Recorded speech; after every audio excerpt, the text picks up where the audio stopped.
Welcome back, everyone, to All Gas, All Georgia Sports. I'm glad you are here. And quick shout out to anyone who's listening and anyone who has followed. I certainly appreciate it. I was essentially out of town for the entire month of October, and it was quite frustrating. So I've been checking in with clips on TikTok and YouTube, doing some short stuff just to stay somewhat engaged with everyone. However, we're finally back, and we have a guest today. First-time guest ever, all the way from New York, now a resident of Georgia and all Georgia sports fan himself. Ryan, you're here. This is nice. It's good to have you. Yes, sir. Good to be here.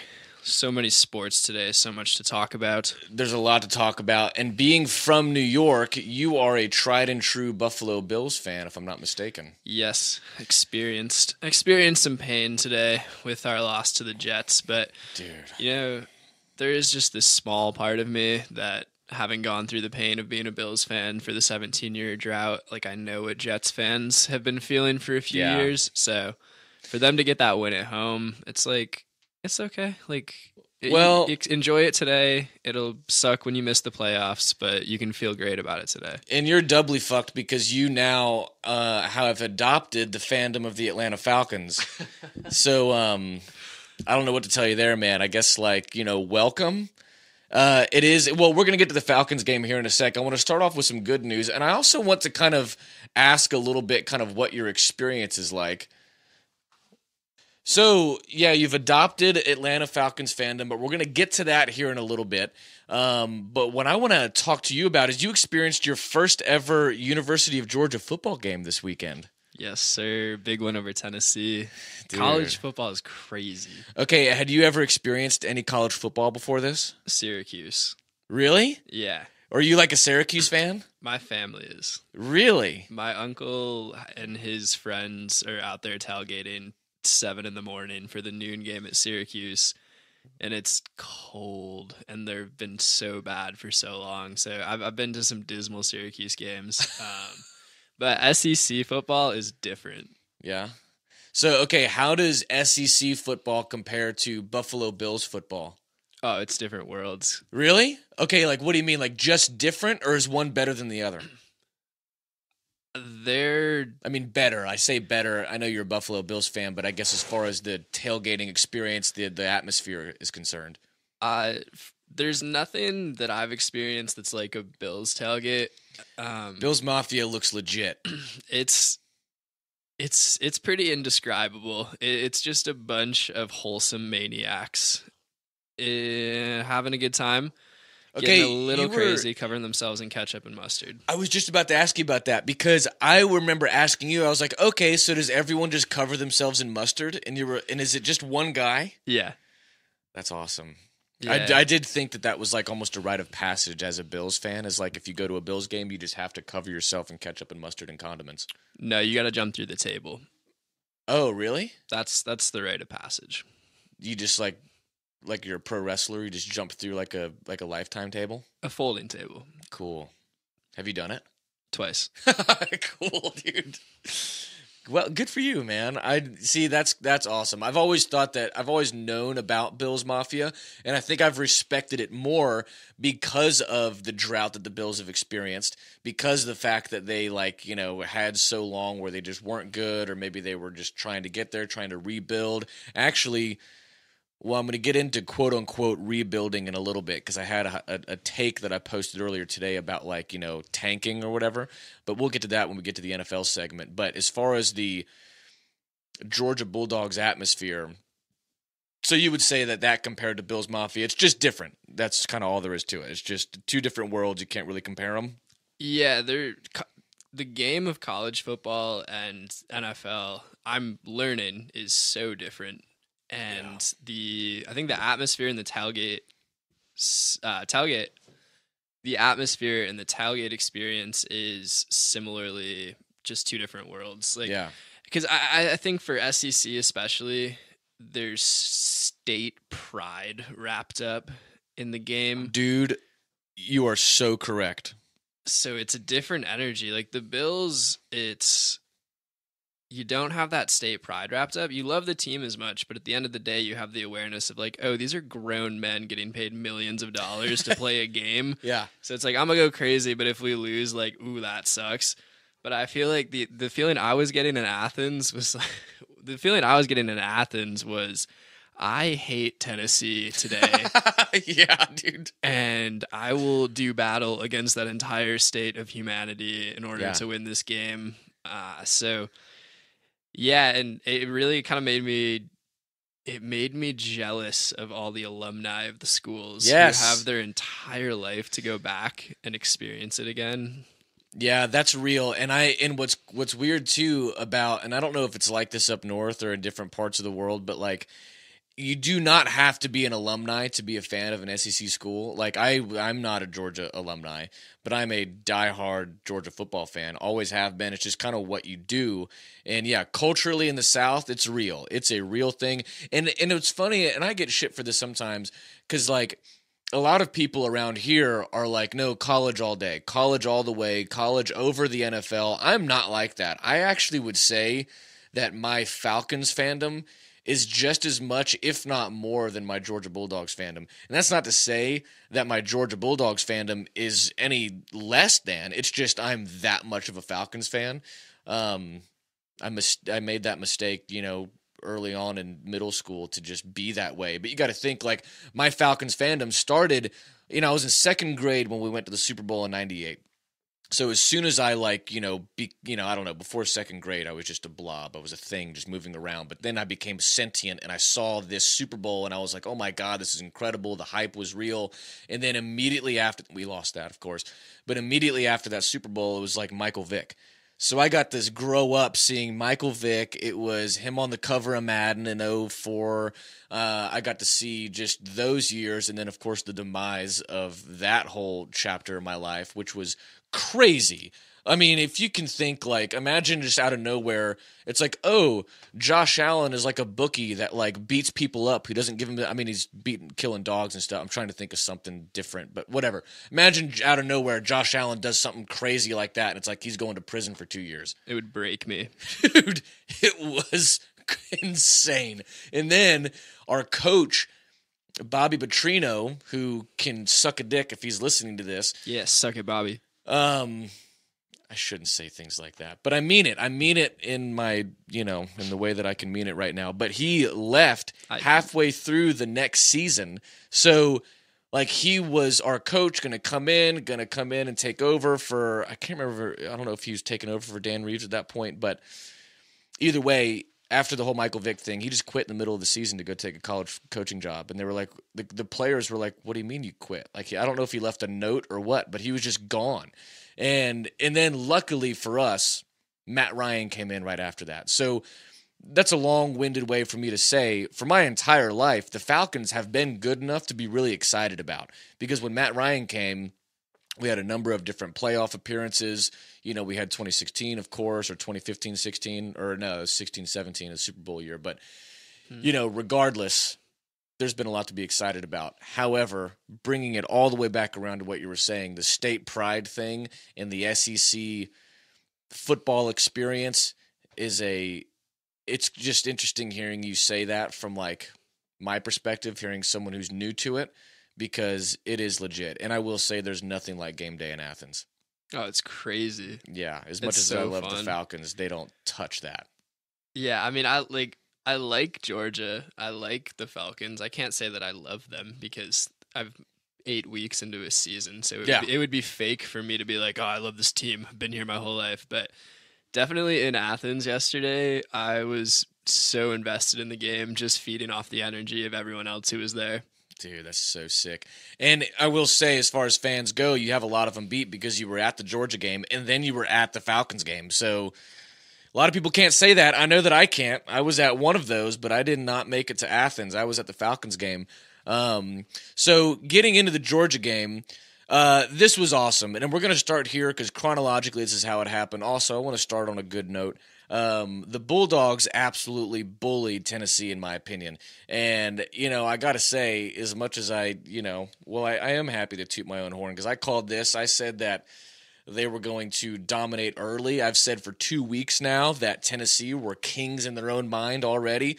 And I think that absolutely showed. And I actually think the best thing that could have happened for the Bulldogs was the college football playoff ranking coming out like the day before, showing Tennessee as number 1. Oh, they were mad. Dude, the Bulldog fans were?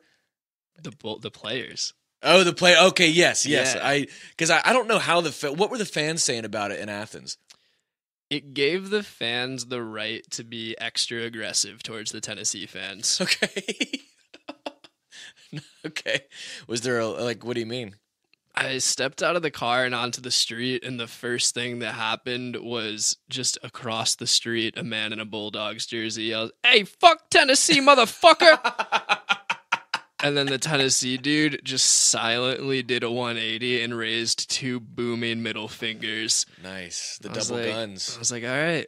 Yeah. This is college football. And that's awesome. Yeah, the Georgia fans were brutal. They were definitely giving it to anyone who was wearing orange. You know what sucks is that as a Bulldog fan, I know that I would hate me if I wasn't a Bulldog fan. Like the way that Bulldog fans are, because people have always given the Georgia Bulldog fans shit, especially in the Mark Richt era, because we were always just good enough to be taken seriously, but not good enough to be elite. So we were like that. We were always just kind of almost there.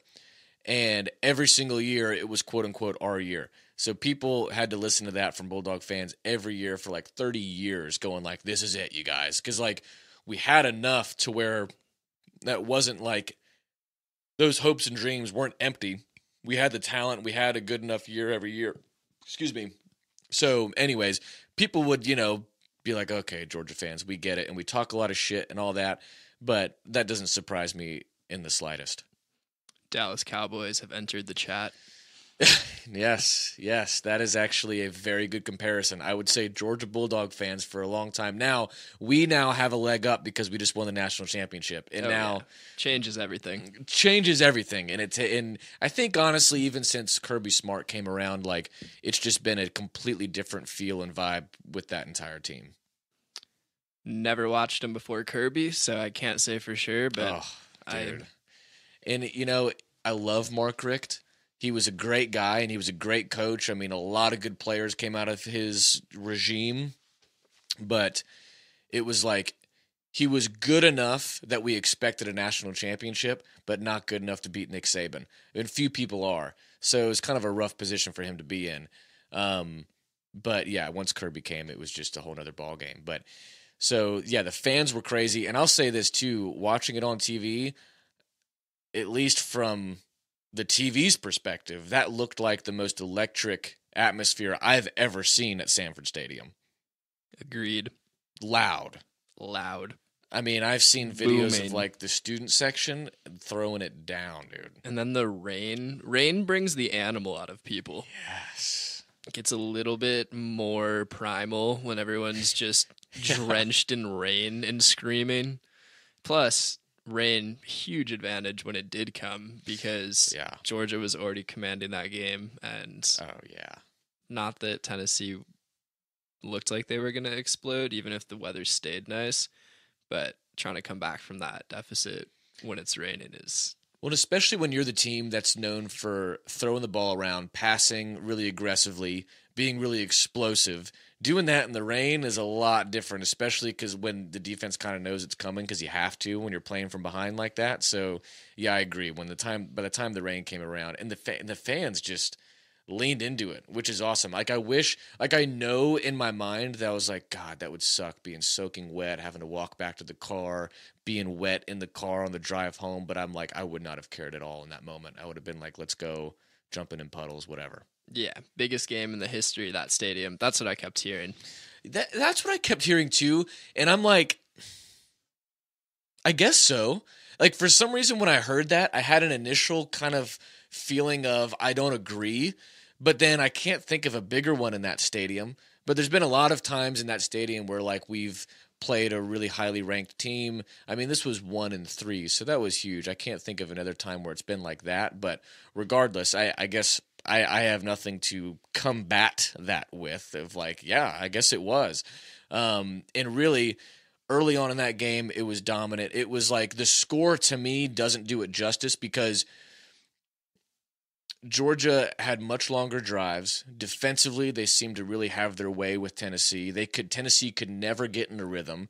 I mean, their quarterback is really, really good for Tennessee, and they've been, I want to say, like I saw this ticker at one point, but like through the first, how many weeks are we into the college football season? 8 or 9? I think 9 actually, because we're 1 week ahead of the NFL. Both teams were 8-0 going into the game yesterday. And through the first 8 weeks of the season, Tennessee was the third most points scored during that stretch in SEC history.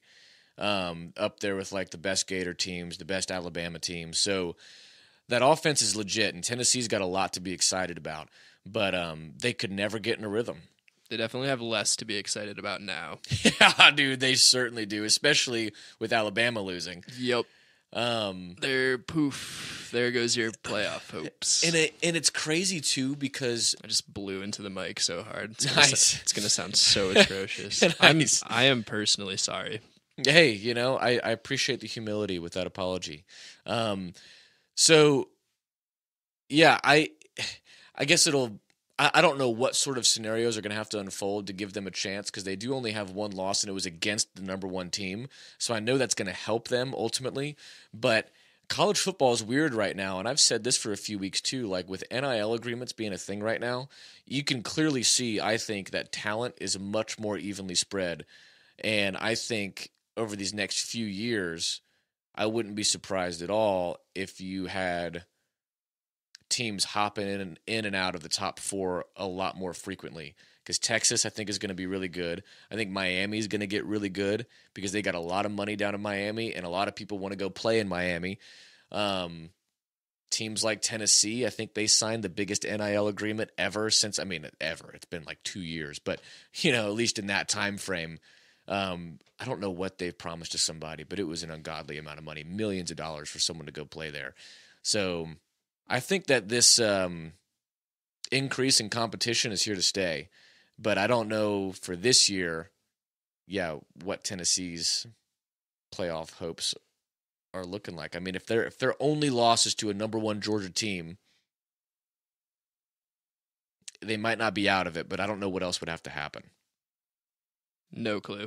No idea. Yeah, there are people way smarter than me who I'm sure are speculating about that right now. They can give a much better answer. And that's going to be a whole segment too on ESPN this week of like, what all different playoff scenarios could happen and what would have to happen for each team. But I do know that in a couple years, at least by 2026, possibly by 2024, they're going to be expanding the playoff to 12 teams. I'm so excited. I know. I think that's great. I think that's fucking awesome because I'm so stoked. Like especially when you get past the top 4. It just makes it way more interesting to way more people. God. Well, and that's the thing cuz like how many people outside of like South Carolina, Alabama and Georgia give a shit other than Ohio? Really Michigan. Michigan, yeah, Louisiana. So okay, there are a lot of states. There's like 10 schools that have a legit shot. Yeah. That have legit hope. But even teams like USC, I think, are going to be back in the mix, especially with NIL agreements. Because going and playing in Southern California and getting paid a lot of money and going to a school that's got great facilities, has a great history. You got Oregon that's already established out there. But I think expanding the playoff is going to be a huge deal. And it's smart because outside of that top 4, there are a lot of teams that are going to be really competitive with one another. And like, right now, for instance, if you're top 4, let's just say it's Georgia, Ohio State, Clemson, although they just lost to Notre Dame. Bad. Crazy. But let's just say it's Georgia, Ohio State, Clemson, Alabama. Okay, let's just throw those 4 out. I mean, LSU just beat Alabama. Notre Dame just beat Clemson. Georgia, Tennessee is really good. I mean, if it was in Knoxville, I bet it would have been a lot closer. Who knows what would have happened? So there's plenty of teams that can compete with those top 4, whereas in years prior, the top 4 teams, it was like clearly they're just going to run over everybody. Yeah. Like even last year when Georgia went and played Michigan, I was like, this isn't like I don't know why they even. It was It was not fun to watch. Destroyed them. Yeah. I mean, right off the rip, they had no chance. There's super teams for sure. You got Georgia, you got, normally you would say Alabama, but they're out of the top 10 for the first time in 69 weeks, I'm pretty sure is the stat. So, but yeah, That's crazy. I guess since the birth of the playoff, you had a weird year the first year where Oregon and Florida State were, I don't even remember. I'm not going to pretend to remember. But in the past 8 years, it's been Clemson, it's been Alabama, it's been Georgia, and then it's been other teams. Ohio State. They've been the other one that's kind of or Oklahoma. Oklahoma's been true. Up there. They've been in the playoff a lot. But they've just kind of been gap fillers for the team that's going to win. Which is going to be probably Alabama because they just do that most of the time. Yeah. But yeah, the tide's changing, and I think for Georgia, this was a huge win because, like I said, even the score, what was the final score, 27-13? Yep. That does not, to me, actually show how big of a gap there was between those two teams. Georgia they had long drives. They had dominating drives. Physically, they looked like they just had them outmatched in every way.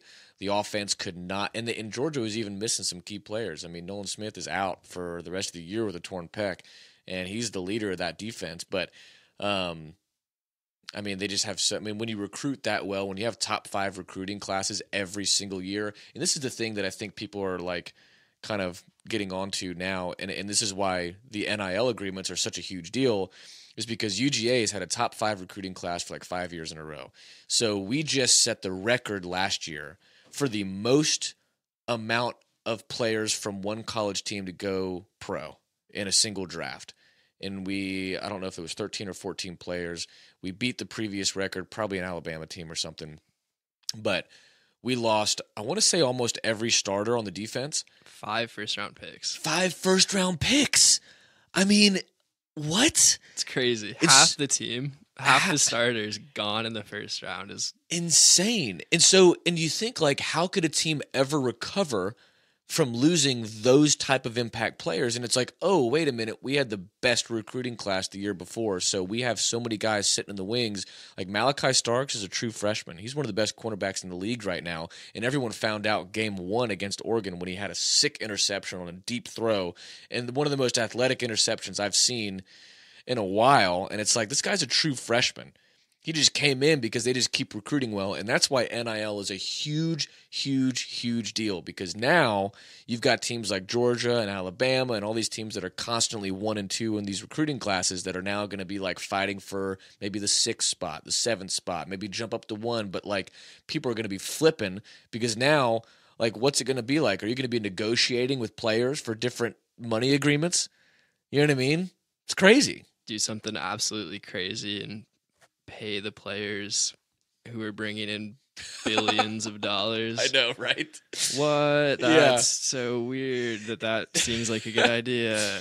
Dude. But I think to touch on the difference, a huge difference between college and NFL is just what you said with all there's a new recruiting class every year of legit players. Yeah. Where being a college fan, it's you're attached to the team. Yes. Being an NFL fan, you're much more attached to the players. That's a really good point. As a Bills fan, I'm so attached to Josh Allen. And I know, God forbid, this comes back to jinx and I somehow just blew my future happiness. But I know that Josh is going to be a Bill for 10 more years and just continue That's 100% to be awesome. Yeah. But it's different with college where it's every you got a great player, he's going to be there for maybe 1 more year. Yeah. So that was something that I was thinking of, is just being the love for the team is very, very evident with the college game. And you do love the team for the NFL, but there's just a difference to it. When you've got a guy signed to a mega contract and he's on your team for 10 years versus when it's oh shit, this kid's 18 and was in high school last year and now he's my favorite player. That's crazy.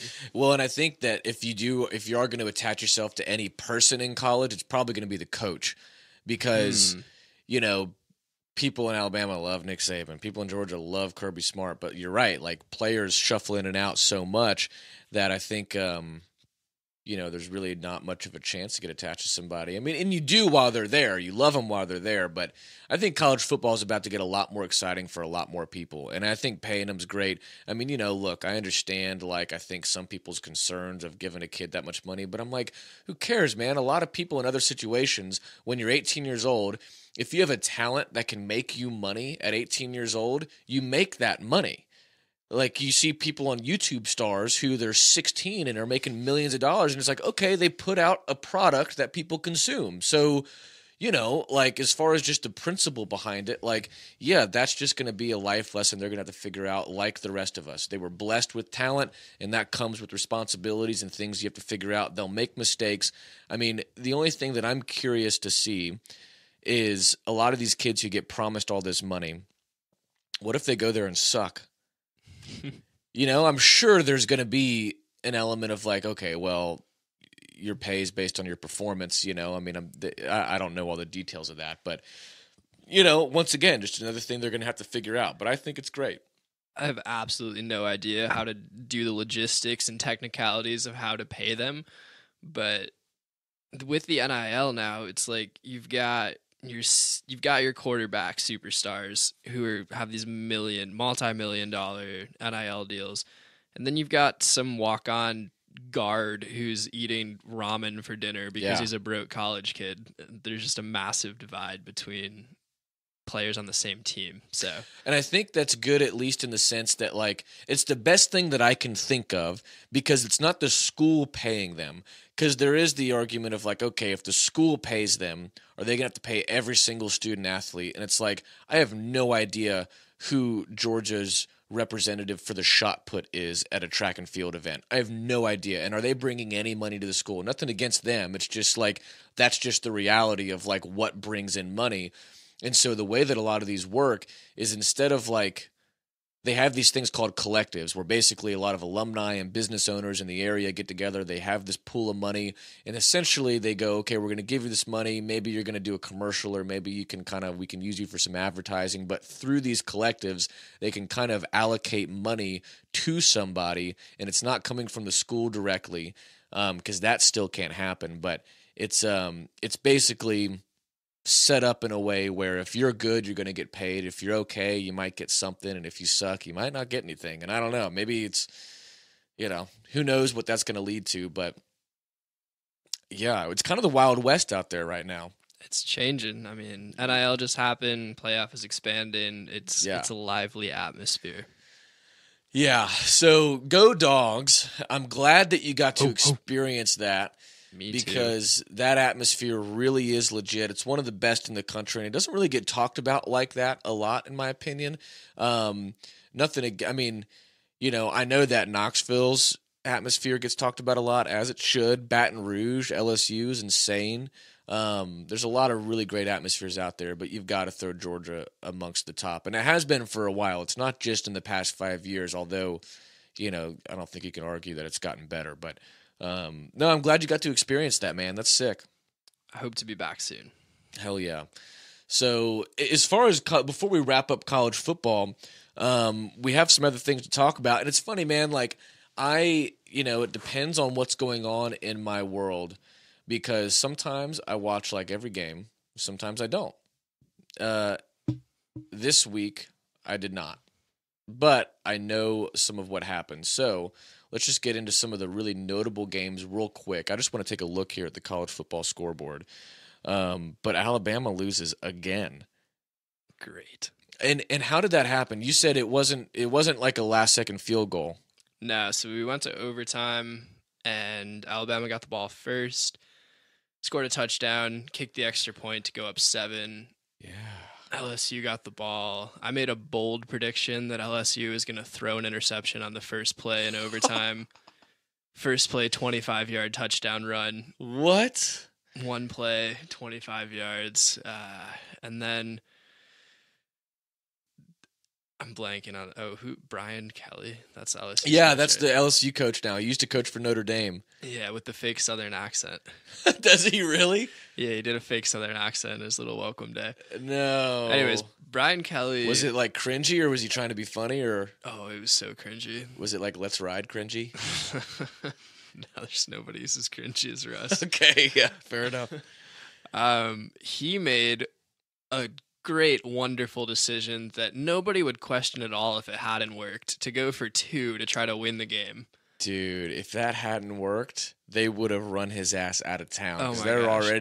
I know they were already kind of like, and I get it, if someone comes into a school like LSU, they want you to be amazing right away. But yeah, if that hadn't worked, that would have been nuts. That's a ballsy move. I thought it was a terrible idea, and then it worked, and it was the greatest idea I'd ever seen. Yeah, dude.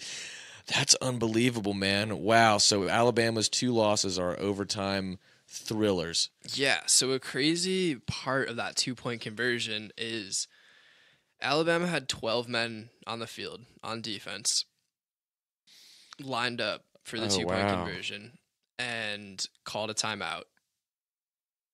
Came out from the timeout and had 12 men on the field again. What?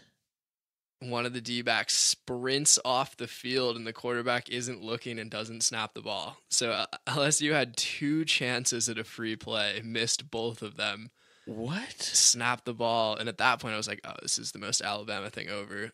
Like, most Alabama thing ever. Like, LSU just missed 2 free plays. Right.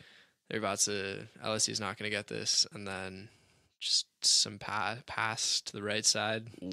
Some tight end, and it was mayhem. Dude, I bet Baton Rouge was just absolutely turned up. I can't even imagine. I mean, God, that's awesome. Good for them. And so what would that put them as the leaders of the West right now? Sorry for anyone listening that I don't have this off the top of my head, but it might be. Who knows who's going to represent the West at this point in the SEC championship? We know, barring an absolute just crumbling by Georgia, that will be in the East. But yeah, LSU controls their own destiny in the West right now. Wow, they're 6-2. Alabama's 6-2. Is it 6-2? I don't know if it's 7-2, 6-2. I think it would be at this point 6-2 for both of them. Or no. I'm not sure. All right, it would be 7-2. 7-2. Is it 7-2? Yep. Just saw it. So they're both 7-2. LSU's got the tiebreaker. So if LSU wins out, I mean, they're guaranteed. So in that case, too, I would imagine that would be a scenario where, let's say, LSU and Georgia meet in the SEC championship, which it looks like that might happen.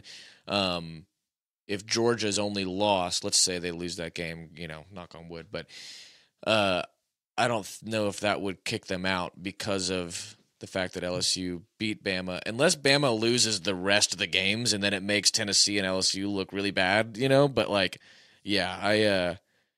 man, that's the college football Tetris. And then we got Notre Dame beating up on Clemson bad, 35-14. And that makes it sound closer than it was. Wow, Clemson didn't score until garbage time. Man, what is going on with Clemson? That's their first loss, yeah? It is. They're 8-1. They got knocked down to 12. So, okay. We'll see. So, this is an exciting time. What's cool about college football, too, and I'll wrap up this segment after this, is that, there is something to be said for the fact that every single week, even though you don't always have the, level of competition with every game, like when Georgia plays, I don't know, Eastern Gwinnett Tech, that's probably not going to, it's not going to be a close game, but there's a lot that rides on every game, a lot more so than the pros, which is going to change with the expanded playoff, but still, there is something to be said for that. That's pretty exciting. Yeah, in college football, another difference, college and NFL here, bad college football between 2 bad teams, still super fun to watch. It really can be. Bad NFL football, really sad. Yes. Yeah, that's actually a good point. I haven't thought about it like that because I have randomly watched a game. When they first start the season and they officially, quote unquote, kick off the season on a Friday night with 2 terrible teams, it's those games can sometimes still be really awesome. It's so fun to watch. 2 equally matched bad teams is incredible. So, moving on to the NFL, we're going to get into the Falcons. So the Falcons lose 20-17 to the Chargers. And I've got to say that it has shifted from being heartbreaking, the way the Falcons lose, to comical to now I'm heartbroken again. It's gone back and forth. And I don't know, like, now that you're a new Falcons fan, like, you've gotten a chance to experience, like, the roller coaster that is being an Atlanta Falcons football fan. What's that like? Pain. Yeah. But almost not, because you expect it. And, you know, I don't expect it as much now that Dan Quinn's gone. And maybe that's me being delusional. My 3 Falcons games I've attended this year: the Saints opener, the Panthers game last week, and now the Chargers game today. So the endings of all of those games are just, it's like the Falcons inventing ways to lose. Dude. Thankfully against the Panthers last week, the Panthers were like, it was like neither team wanted the responsibility of being first in the NFC South. It just kept trying to hand it to the other one. Yeah, they didn't want the pressure. They didn't want that. They didn't want to Tennessee themselves. Yeah, exactly. And it just came down. It came down to field goals. It's a crazy game, dude. It was really crazy. But I'm really glad that I'm really glad that I'm not as attached to the Falcons as I am to the Bills, because it's a good thing. I have sympathy for the true Falcons fans losing, but I don't have empathy. Like, I didn't actually feel it as painfully when that man just dropped that magic fumble. Oh my God, dude. And it's like, here's the thing, is like the Falcons, I'll give them credit, because I just gave them some credit in a video that I just posted, but basically they have officially purged almost everyone from the previous regime with the Calvin Ridley trade. Calvin Ridley leaving, they still have Grady Jarrett. That's basically it. I might be mistaken on someone. Jake Matthews, maybe. There might be a lineman or two there. I know that McGarry and Lindstrom were drafted during the Matt Ryan, Dan Quinn era, so like we still have some remnants of that. But we've purged most of the previous regime, and we have been expected to be terrible. And not only are we still competitive in the division, but we have now gone from having one of the worst cap situations in the entire league to now having the second most money heading into next year, second only to Chicago, which is crazy to think at how Terry Fontenot has done that sort of like gymnastics with the cap, with trades, with free agent pickups, with getting people for cheap, even getting a guy like Lorenzo Carter, who's a great player and he's been really good for us this year. I mean, that's huge for us, and not a very consequential move in terms of cap space relative to other free agent signings in the world. So I love what they've done. I love the energy that Arthur Smith has. It feels so different than Dan Quinn, who was he got a little cheesy toward the end, and you could tell that they were just rattled after the Super Bowl. So I've loved everything that I've seen, but somehow it's still the Falcons. The Super Bowl is still cursing the team. Dude, we can't stop playing that game. You just can't stop. They can't finish a game. It's so bad. And like in this one too, look, I know that Justin Herbert, his fantasy football numbers were not great, but he is a really good quarterback, and it showed in that game. Even though he didn't light up the stat card, like he made some clutch throws and he was really accurate. It was death by 1,000 cuts.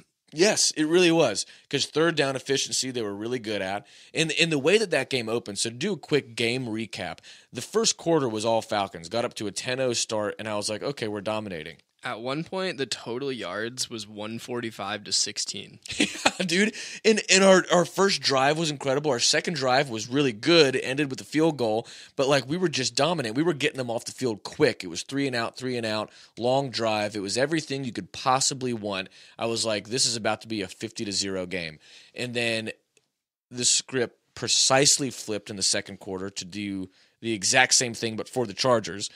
So I was like, okay, this is a competitive back and forth. I was kind of thinking, okay, it's going to be a matchup. The one thing I did notice was that Marcus Mariota, in all of his training as an NFL quarterback and his entire life of working on throws, pocket presence, pocket awareness, studying playbooks, he forgot to study how to throw a long pass. I think he's missed that part in his NFL career, or his football career, his football life. Yeah, he missed a wide open Kyle Pitts for a game sealer. Dude, and he had did it like 3 times. There was like 3 that I can think of off the top of my head, 2 of which I know were to Kyle Pitts. One might have been to another, or they might have all 3 been to him. But regardless, there was 3 passes where it was like badly overthrown, and he had him. He either had him wide open, or it was a favorable one-on-one matchup to a guy like Kyle Pitts.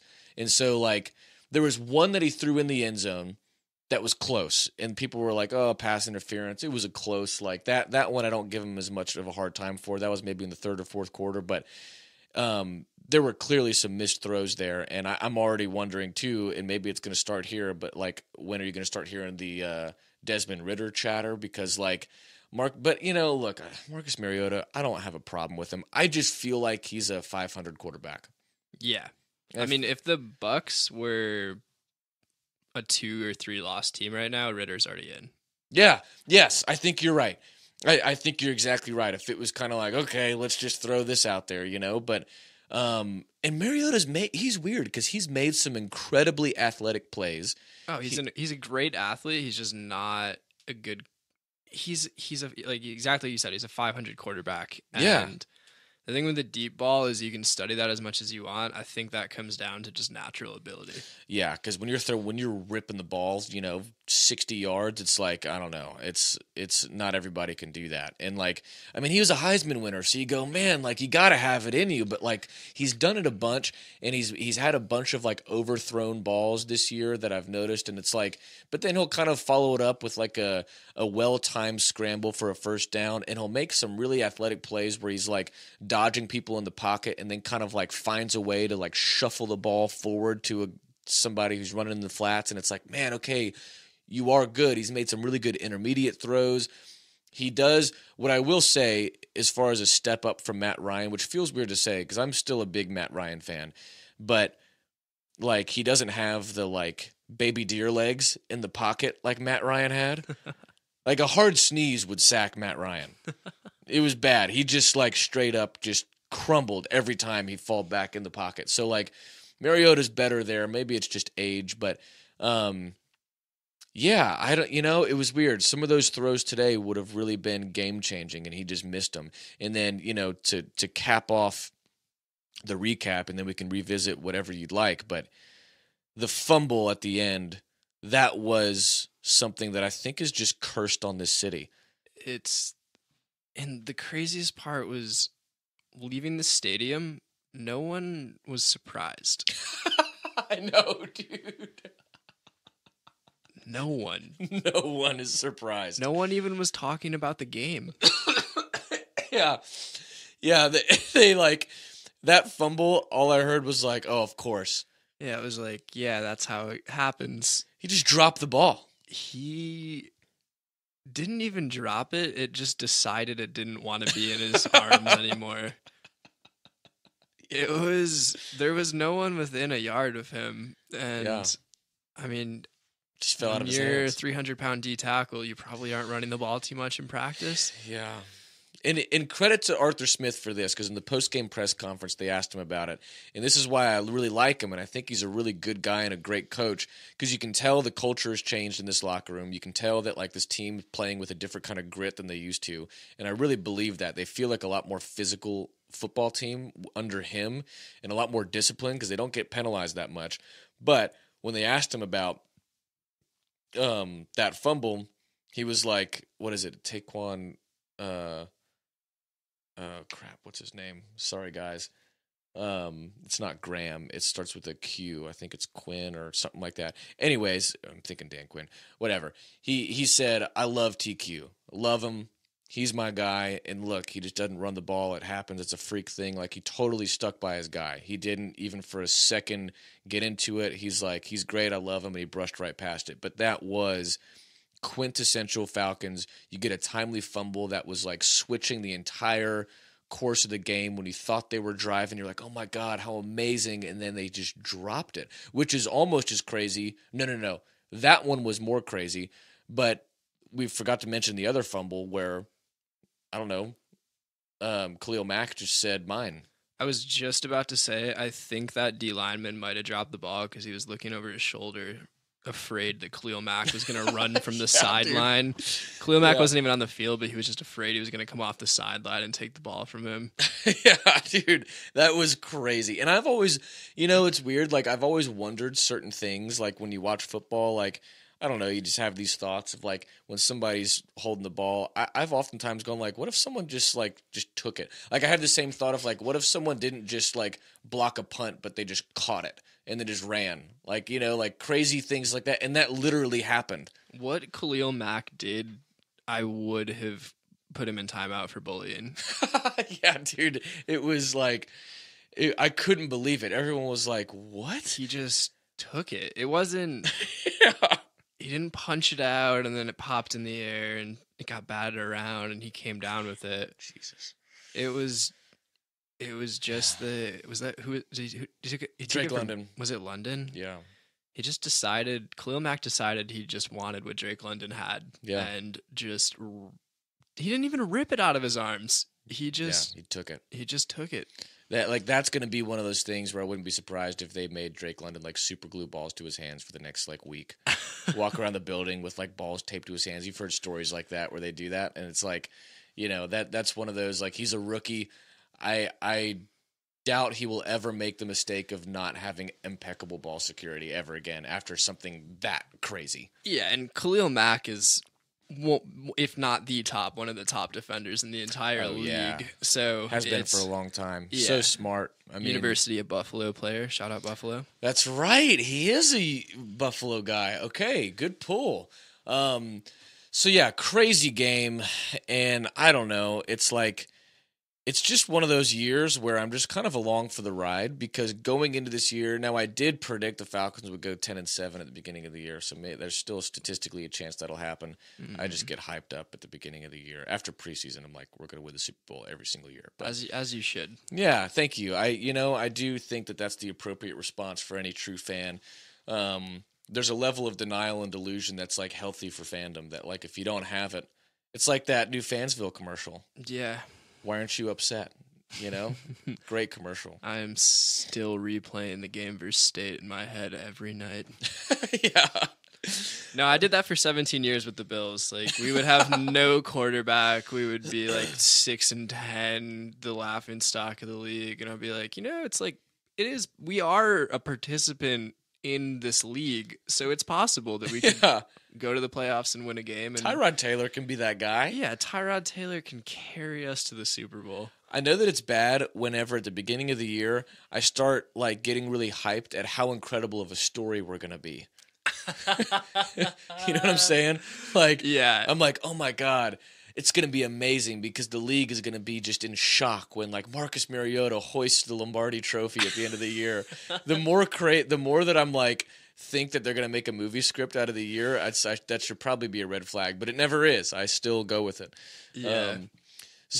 This year I'm just along for the ride, I guess. And like, I do, even though we're still losing in Falcons ways, I do still, I maintain my faith in this regime, and I think that Fontenot's really smart. I think that Arthur Smith, I love the energy that he brings. I think that this team, when you look at them, even with plays like that, at least some of those things have been so crazy. Even like the 70-yard pass against Carolina last week. Like, these plays are so crazy that I'm not watching the game, though. Like, here's what I'll say. I'm not watching the game thinking, like, what a dumb decision that they're making from a play calling perspective, and as much as I know. I mean, look, I know I'm Monday morning quarterback over here, but like, there's plenty of times in the last decade where I've gone, why are you guys doing that? Or like, you just get a certain vibe from watching them on camera where it's like, these guys just don't seem like they're in it, or you can tell they're ready to blow it. And like, I don't get that vibe from this team, even though they have done exactly that in certain occasions. But regardless, curious to see if there's going to be any Desmond Ridder chatter after this, because I think, especially now, because we still are kind of in the hunt, but I'm with you where if it was worse, there'd probably be a better chance that we'd see him. For sure. There's still, you're a game out of the lead of the division. Yeah. So I think, you go with experience in that call. Like, you don't throw a rookie into that situation. Yeah. But if it gets to 2, 3, 4 games back, ride with Ridder. Throw in the kid and see what he's got. And yeah, who knows? Maybe this is, and here's like I'm already doing the whole like I'm thinking of the story that's going to be great. Is like Stetson Bennett experience. yeah, dude. I'm already thinking like, hey, maybe this is going to be a Kansas City situation where he had Alex Smith for a year and then Patrick Mahomes. But we'll see what happens. I think that they've made the right moves in the right places. Like they've gotten a lot more defensive talent and they look a lot better up front. And I will say this. I heard a guy in the bathroom. I posted a clip about this. It's always a good place to get your intel. It is, because especially right after a game, like after the Panthers game, we were in the bathroom, a lot of guys in there. There's this one guy who was going off saying, like, we're not a good team. Like, people talk trash about tanking, but, like, sometimes you got to tank. You've got to tank for the right draft picks. And I'm like, that's just statistically inaccurate. Totally. Like, it doesn't work like that, Like, Michael Jordan had a great quote when he was with the Bulls when they were like, what do you think about a rebuild? He's like, I don't know. The Chicago Cubs have been rebuilding since 1908, It's like, because it's like teams just get into these rebuilding, quote-unquote, phases, and it's like, and I love that Arthur Smith and Terry Fontenot said this last year, because last year would have been a great time to say it because it was their first year. They're like, what do you think about rebuilding? He's like, look, if you're looking for a team to like be in the rebuilding phase, I'm not your coach. That's not what we do, and that's not how this league works. And I think he's right, because if you look across the league, like, yeah, ask Jacksonville how awesome it is getting a number one draft pick every year. And funny, they just keep getting those draft picks. Yep. Cleveland, oh my God, how great that they had 15 years of number one draft picks every single year. It's like, yeah, real great, guys. It's a losing mentality. It totally is. And it just doesn't, especially when you have so much talent in the league. You have so many options with free agency, and coaching's still a big deal. I know these guys are pros, but you have to have, I would imagine that culture matters a lot in the NFL. Yeah, that's what's happened with the Bills. It's, everyone sees Josh Allen, sees the highlights, but it's not just Josh Allen. It's the coaches. Yeah. It's the culture. And that's where, a number one draft pick isn't going to fix the institutional issues with an NFL team. Right. And you could look to Cincinnati and go, okay, they got Joe Burrow, and maybe Joe Burrow is just that good. I mean, he is. But that is the anomaly, because Josh Allen was not a number one overall pick. Patrick Mahomes was not a number one overall pick. Tom Brady, we all know the story there. Breeze, Aaron Rodgers, these guys, some of these guys were first rounders, but still, that's just not, I mean, I don't know. When did Josh Allen go? He might have been 7 overall. He was pretty high. But, 7 overall. But even then, it's like, let's say we end the year 8 and 9. We might be in that realm of 7 to 12. You know what I mean? No one's tanking for the 7th pick. Yeah, but you get Josh Allen in the 7th pick, And so, yeah, that's just incorrect. I think what's much more important is fixing the culture of an organization. And I think that the one thing to Atlanta's credit, at least from what I've heard in other podcasts and other clips from around the NFL, being just a consumer of sports media, is that it seems as if Atlanta has always had a really good reputation for being a place to play. I think Arthur Blank, my dad hates that he goes on the field, by the way. I don't know why. My dad freaks. Every time he sees him on the field, he's like, get out of there. You don't belong there. Whatever. It's his team. If I buy a team, I'm going to go on the field if I want. But I don't know why I said all that. Oh, he's done a good job, I think, with the players seem to like him. He seemed to take really good care of people. They seem to do things with class. Who knows? People might argue that with them going after Deshaun Watson, but who knows with that? Who knows how that's even going to play out in, years from now. So yeah, man, I got faith in him. I just, this year I've accepted early that I'm just along for the ride for whatever happens. The whole NFL is along for the ride this year. I mean, the league is entirely different than it's been for my entire life. So, yeah, that's the best place you can be. I think it's a good reminder that it's entertainment at the end of the day. And which is a good reminder, because I need it. Dude, I feel so bad for my wife.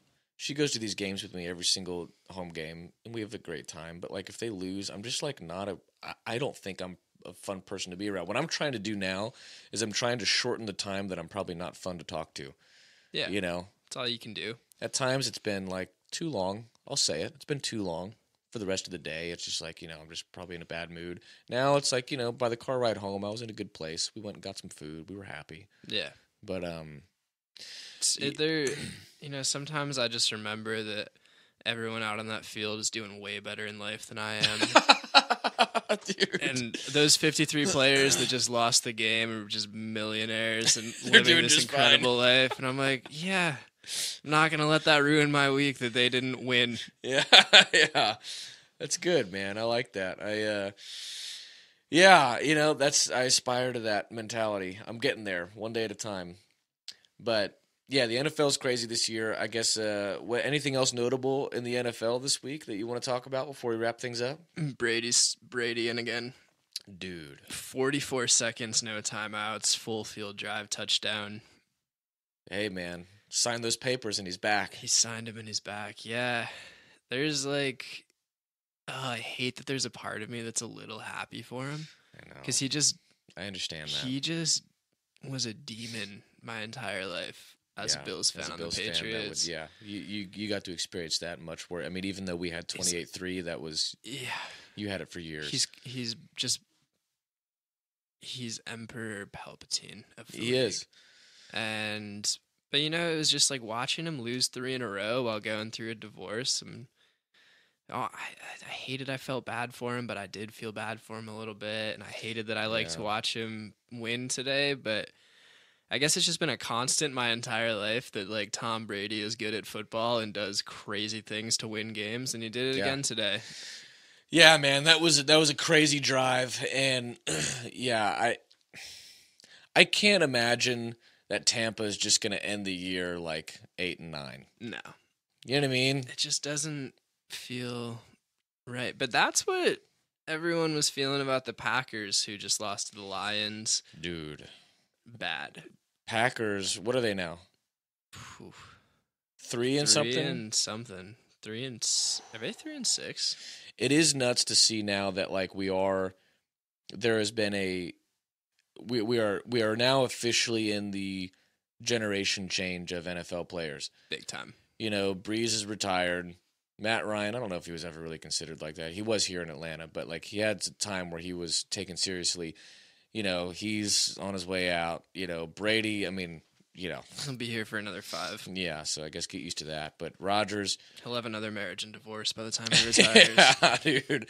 Rodgers, he's going to go eat some mushrooms and probably be okay for another year or two. But, I mean, I don't know, man. Like, Russell Wilson can't really seem to get it together. But it's still a lot can happen in a season. But it's clear that we've got new guys, new people in town. We got Justin Herbert, Josh Allen, and Patrick Mahomes, just to name those big 3 they're serious. We have a different, even the Eagles, who knows what Jalen Hurts is going to end up being as he progresses. I mean, that team is scary. Yeah, man, it's an exciting time to be a football fan. So, great week in sports. Shout out to the Astros. I guess I'd be remiss if I didn't mention that. Right.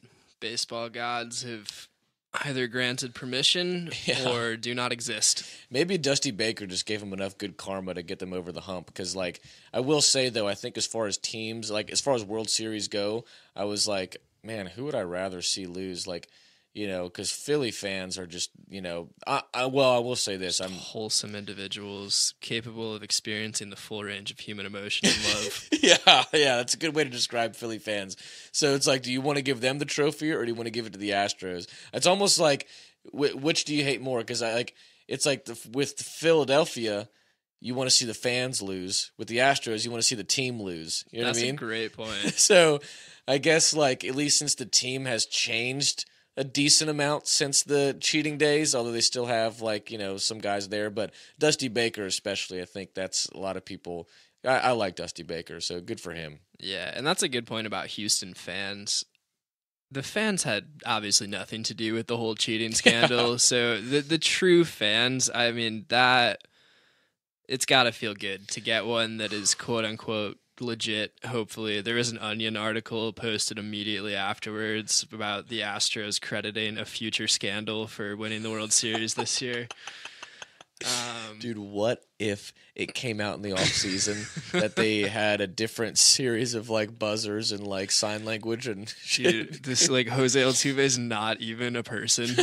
He's actually a robot. Elon Musk made him in the Tesla factory, and he has this automated program to like hit just enough to make it seem he passed a Turing test. It's happened with Jose Altuve. They gave him that 0 for like 27 streak to start the playoffs to throw off the scent. Yeah, but. Yeah, no, good for the Houston fans. I mean, Could you imagine having been a Houston fan and hearing all the shit from everybody else for the last 5 years? That's what I'm thinking of. Like, I'm thinking of that happening with the Bills and being like, well, fuck, that sucks. Like, and also I had nothing to do with that, so that's it why would feel good to win again. That's why being a Falcons fan is almost as bad as that. Even though they're not cheating, the fact that they blow it, like I take it personally when people go, "Oh yeah, Falcons," huh? Like if a Dallas Cowboy fan, stab that motherfucker in the throat, dude, a Dallas Cowboy fan in Denver, Colorado. I was in an elevator and he had a Cowboys jersey on. I was like, "Oh, from Dallas, huh?" He's like, "Yeah, man." I'm like, "Oh yeah, Atlanta. I'm a Falcons fan." He's like, 28-3 immediately, and I was like, "Fucking God." Yeah, fuck you, dude. And I take it personally. Why? I don't know. Well, you should take that personally. That guy's a dick. Okay, thank you. Okay, good. Yeah, that's like a difference between like, that guy sucks. Like, you can like break someone's balls who's your friend about sports, but you can also just be an annoying human and mean. Yeah, like if I like see a random Astros fan like in the mall, I'm not gonna like make some sort of buzzer motion toward him. I'm just gonna start beating a trash can. Yeah, dude. Hey, right. Just start... Cheaters, dude. Oh man. Well, good shit. I appreciate you coming on. That's all that I got. So. Yes, sir. Thank you for having me. Yeah, man. Till next time. Come back anytime, and we'll do this again. We'll talk about the Chiefs-Titans game that's going on right now. Yes, and I always end the podcast with a good message for all you listeners out there. So go crush it today. Have an awesome Monday. Go make someone's day. Go be of service. Go give more than you take. Do all that good stuff. Any good principle you've ever heard in your life, just live that out today. Or at least do one nice thing for someone, and it'll improve your life for that moment by at least a point. So go do that. Have a good one. Love you guys. Till next time. See ya. Peace.